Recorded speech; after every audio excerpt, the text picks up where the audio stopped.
Hi, this is Good Old Jim from Good Old Jim Farms. This is a soil sifter that I built.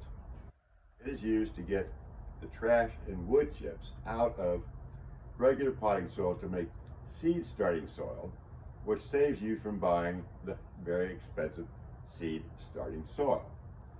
There are 7 easy steps. Follow along. Here's what you need.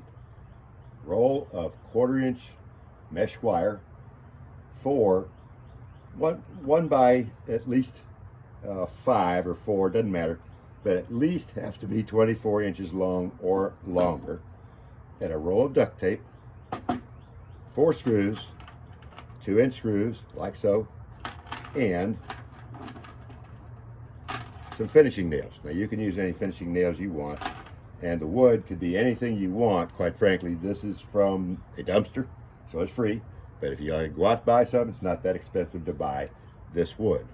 So here's what you need to get started.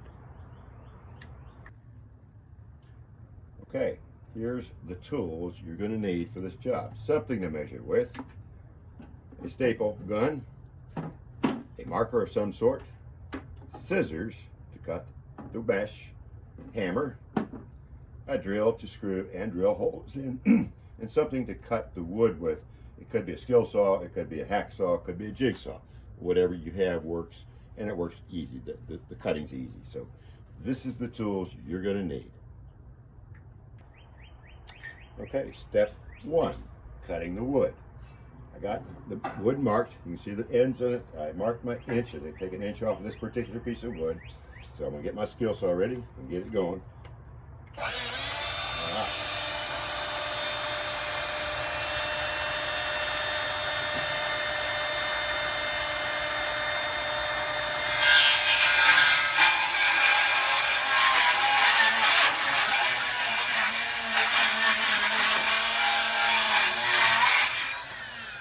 All right, the wood is cut. We'll do the other one and finish up. Okay, got the wood cut, 2 24s and 2 23s. Ready to do the nails. Okay, we're going to drill nail holes. I've marked a 1/4 inch in, 1 inch from each side for the nails, and in the very center for the screws. So we go ahead and start the drilling the nail holes. I use a very small drill. It doesn't have to be very big, just something, drill bit, just something so that the nails can get a bite into it. So we'll get those going, line them up.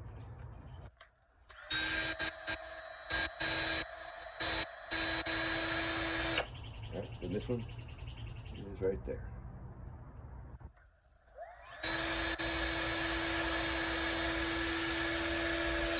Okay, got the nail holes drilled. We'll go into the screw holes with a bigger bit. Okay, then we'll put the screw holes in. I'm using a little bigger bit so that the screw will have an easy time getting a bite when I go ahead and screw it in. So we're going to go ahead and make that, and that's going to be right in the center of the wood. So we'll have a center screw hole. Come on, get in. All right, there you go.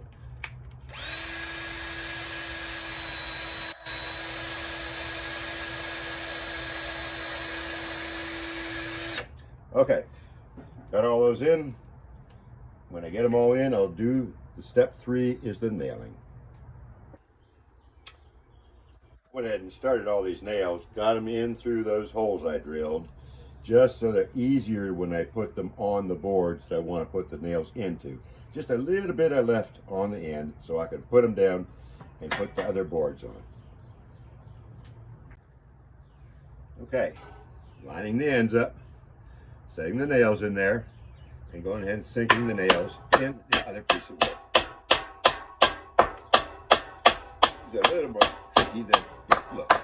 But we got that corner in, we'll do the other 4 corners, the other 3 corners, and we'll continue from there. Now we're going to put the screw in. The screw goes in the center for rigidity. The nails on the sides are for stability, to keep it from wiggling back and forth. But the screw in the middle is going to set it in there and make it really good and firm Put it in there.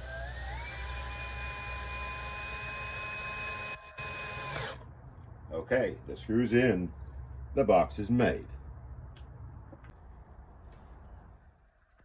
Alright, the box is made. We're ready for the screen. Next step coming up. Alright, now we're going to cut the wire mesh 24 and 25. I measured out 24 inches by 25. That will give us enough room because inside dimensions are 22 by 23. So that will give us an inch on each side to staple to the box. So we're going to get this going. Alright, now we have the 24 by 25 cut. Then I'm going to take and do the corners. Get an inch off of the corners so they fold into the box and fold around the corners of the box. Right there. Yep, popped it out. Right. Then we're going to pre-fold the edges here. So we can get them that inch on the edge. We're going to go ahead and pre-fold that to where we put it in the box. It'll slide right in and ready for staples. Okay, got the folders cornered. If we did it right, it should fit right in. Let's tuck it down in there on a flat surface. Let's go ahead and line it and just lay it down. Tuck it down on the bottom as tight as you can put it, because our next step is going to be staple it in. All right, it's all in there fine. Okay, now we're going to do step 7, which is stapling the wire in. So I'm going to get them nice and tight. Every 3 or 4 inches, just make sure I got them in there right. All right, then I'm going to come back with a hammer and tighten these staples down all the way around. All right, then when you have all the staples in, again, hammer them in. This keeps them from jagging out and hitting you when you're doing the sifting.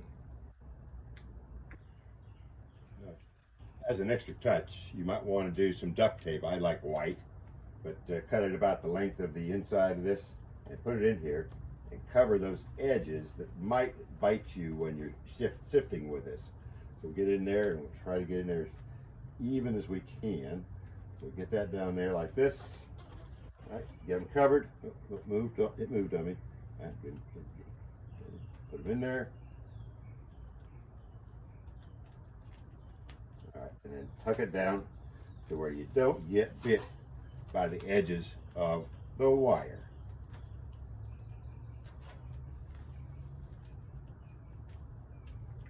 Okay, the sifter is done.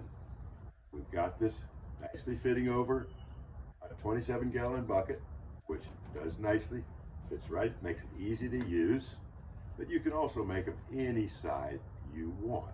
You figure out the size of where you want the dirt to go and cut the wood to that size. For example, I cut one 12 by 12, which goes perfectly over a 5-gallon bucket. Please check out my other video, how and why to use a sifter, showing how easily to sift and why it makes sense. Please leave any comments below, and like if you think this helped you, and please subscribe to my channel, Good Old Jim. Thank you. I hope you enjoy.